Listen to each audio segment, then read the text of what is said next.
दोस्तों Indian railways की तरफ से जो बिल्कुल 100% परमानेंट गवर्नमेंट टीचर्स रिक्रूटमेंट आई हुई है उनका डिटेल्ड नोटिफिकेशन आज और अभी अभी जारी कर दिया गया है। हाँ जी दोस्तों, डिटेल्ड नोटिफिकेशन आ गया है तो सारी जानकारी अब इस रिक्रूटमेंट से जुड़ी हुई हमें उसके माध्यम से मिल जाएगी और आपको इस वीडियो के माध्यम से प्रोवाइड करा दी जाएगी। 1000 से भी ज्यादा वैकेंसियां हैं, ये जानकारी तो आपको पहले ही मिल चुकी होगी। किस सब्जेक्ट की कितनी वैकेंसियां हैं ये भी आपको पता लग गया होगा और एज लिमिट का भी पता लग गया होगा। अब एलिजिबिलिटी क्वालिफिकेशन, क्या फीस है, कहां कैसे जाके आपको आवेदन करना है, क्या सिलेबस है, ये सारी जानकारी अब डिटेल्ड नोटिफिकेशन के माध्यम से बिल्कुल विस्तार से देख लेते हैं। वैसे अगर आपको नहीं पता तो मैं बता देता हूं, इंडियन रेलवे में पीजीटी, टीजीटी, पीआरटी के सभी सब्जेक्ट्स की बिल्कुल 100% परमानेंट गवर्नमेंट रिक्रूटमेंट आ गई है। सेंट्रल गवर्नमेंट की आपकी ये जॉब रहेगी और किस आरआरबी में कितनी वैकेंसियां हैं ये जानकारी भी डिटेल्ड नोटिफिकेशन में दे दी गई है। तो ठीक है दोस्तों, शुरू करते हैं आज का अपना ये वीडियो और ऑफिशियल डिटेल्ड नोटिफिकेशन देख लेते हैं। ये विस्तृत विज्ञापन है दोस्तों, किसी भी आरआरबी की ऑफिशियल वेबसाइट पे जाएंगे तो आपको ये देखने को मिल जाएगा। एडवर्टाइजमेंट नंबर 7/2024 है। डिटेल्ड सेंट्रलाइज्ड नोटिस, पब्लिकेशन की डेट है 6 जनवरी 2025। बिल्कुल अभी अभी ये नोटिफिकेशन आया है। 7 जनवरी 2025 से ऑनलाइन आवेदन की प्रक्रिया शुरू हो जाएगी। आवेदन करने की अंतिम तिथि 6 फरवरी 2025 आपकी रहने वाली है। दोस्तों फीस आप जमा करा सकते हैं 8 फरवरी 2025 तक और मॉडिफिकेशन अगर आपको कोई करनी है, कोई करेक्शन करनी है तो वो आप कर सकते हैं 9 फरवरी 2025 से 18 फरवरी 2025 तक। ये मेन डेट्स हो गई हैं। अब बाकी की जानकारी भी हम देख लेते हैं। दोस्तों इनके लिए कोई भी भारत का नागरिक अप्लाई कर सकता है। दोस्तों एज लिमिट की गणना 1 जनवरी 2025 को आधार मानते हुए की जाएगी। ये आप देख सकते हैं एज लिमिट के अकॉर्डिंग जो टीचर्स की वैकेंसियां हैं उनके लिए अपर एज लिमिट 48 साल निर्धारित की गई है अनरिजर्व्ड कैटेगरी के कैंडिडेट्स के लिए। तो अनरिजर्व्ड और ईडब्ल्यूएस कैटेगरी के जो कैंडिडेट्स हैं उनका डेट ऑफ बर्थ 2/1/1977 या उसके बाद का होना चाहिए। ओबीसी एनसीएल का 2/1/1974 या उसके बाद का। एससी एसटी का 2/1/1972 या उसके बाद का। और lower limit of date of birth 1/1/2007 के बाद का आपका नहीं होना चाहिए। तो ये एज लिमिट है 18 से 48 साल निर्धारित की गई है। एससी एसटी को भी अपर एज लिमिट में छूट दी जा रही है 5 साल की। ओबीसी को अपर एज लिमिट में 3 साल की। एक्स सर्विसमैन को भी अपर एज लिमिट में कैटेगरी के अकॉर्डिंग यहां छूट दी जा रही है। पीडब्ल्यूबीडीज को अनरिजर्व्ड ईडब्ल्यूएस से है तो अपर एज लिमिट में 10 साल की। ओबीसी एनसीएल से है तो अपर एज लिमिट में 13 साल की। एससी एसटी से है तो अपर एज लिमिट में 15 साल की यहां अपर एज लिमिट में छूट दी जा रही है। और दोस्तों जहां तक एप्लीकेशन फीस की बात है, for all candidate except the fee concession category mentioned below, out of the fee of ₹500 an amount of ₹400 shall be refunded in due course duly deducting bank charges on appearing in first stage CBT। 500 रुपए application fees निर्धारित की गई है। बाकी जो categories हैं उनके लिए 250 रुपए एप्लीकेशन फीस निर्धारित की गई है। अगर आप फर्स्ट स्टेज देते हैं CBT का तो 250 रुपए आपके रिफंड कर दिए जाएंगे और यहाँ पे 400 रुपए रिफंड आपके कर दिए जाएंगे। ऑनलाइन ही आपको फीस जमा करानी होगी। ओबीसी एनसीएल की परिभाषा भी यहां दे दी गई है, ये भी आप ध्यान से पढ़ लीजिएगा।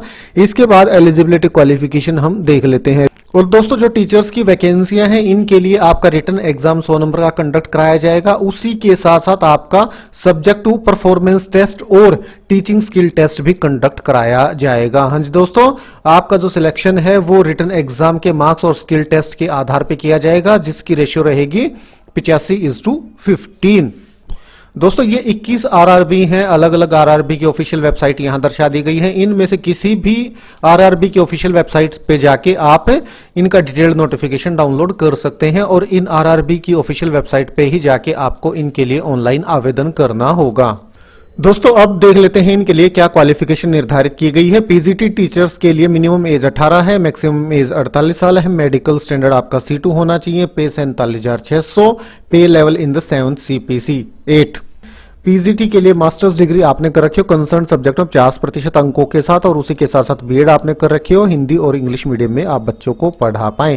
तो दोस्तों जो भी आपका सब्जेक्ट है उस सब्जेक्ट में मास्टर्स डिग्री आपने कर रखी हो, बीएड कर रखी हो, हिंदी और इंग्लिश मीडियम में आप बच्चों को पढ़ा पाएं, ये तो पीजीटी की क्वालिफिकेशन है। अब हम बाकी टीजीटी वगैरह की जो क्वालिफिकेशन है वो भी हम देख लेते हैं। उससे पहले आप देखिए फिजिकल ट्रेनिंग इंस्ट्रक्टर पीटीआई के लिए क्या क्वालिफिकेशन है। पे लेवल 7 के according 44,900 salary, medical standard C2 है आपका, मिनिमम एज 18, मैक्सिमम एज 48 साल है। Graduation with bachelor in physical education BPEd आपने कर रखा हो या इसके समकक्ष कोई क्वालिफिकेशन आपके पास होनी चाहिए। इसके बाद टीजीटी के लिए कंसर्न सब्जेक्ट में आपने ग्रेजुएशन कर रखी हो और उसी के साथ साथ 2 साल का डिप्लोमा एलिमेंट्री एजुकेशन में कर रखा हो, या फिर 50% अंकों के साथ ग्रेजुएशन आपने कर रखी हो, या फिर पोस्ट ग्रेजुएशन कर रखी हो कंसर्न सब्जेक्ट में और उसी के साथ साथ बीएड कर रखी हो, या फिर ग्रेजुएशन कर रखी हो 45% अंकों के साथ और उसी के साथ साथ 1 साल वाली बीएड आपने कर रखी है, तो भी आप एलिजिबल हैं। या फिर आपने 10+2 कर रखी हो 50% अंकों के साथ और उसी के साथ साथ 4 साल के बीए, बीएससी ईएड और बीए ईएड या बीएससी ईएड आपने कर रखी हो, या ग्रेजुएशन 50% अंकों के साथ और उसी के साथ साथ 1 साल की बीएड स्पेशल एजुकेशन में आपने कर रखी हो, या फिर पोस्ट ग्रेजुएशन कंसर्न सब्जेक्ट में 55% अंकों के साथ आपने कर रखी हो और उसी के साथ साथ 3 साल की इंटीग्रेटेड बीएड एमएड आपने कर रखा है, तो भी आप एलिजिबल हैं। उसी के साथ साथ किसी भी राज्य सरकार के द्वारा जो टेट कंडक्ट कराया जाता है वो आपका क्लियर होना आवश्यक है। तो टीजीटी की भी मैंने बता दी है, पीजीटी की भी बता दी है क्वालिफिकेशन। अब हम क्वालिफिकेशन देखते हैं प्राइमरी टीचर्स की।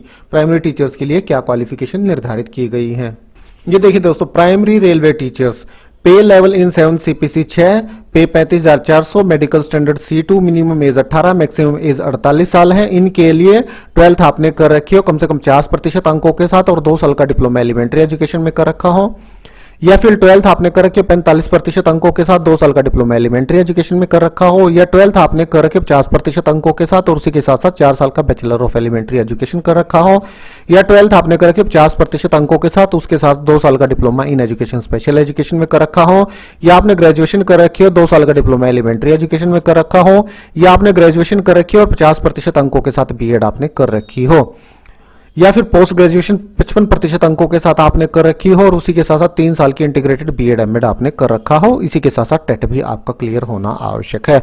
तो दोस्तों ग्रेजुएशन प्लस बीएड वाले कैंडिडेट यहाँ एलिजिबल हैं, आवेदन कर सकते हैं पीआरटी के लिए भी।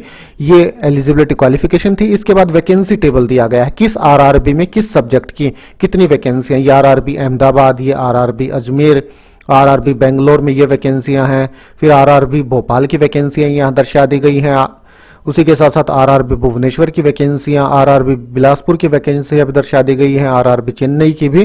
तो किस आरआरबी में किस सब्जेक्ट की कितनी वैकेंसियां हैं ये बिल्कुल विस्तार से यहां दर्शा दिया गया है।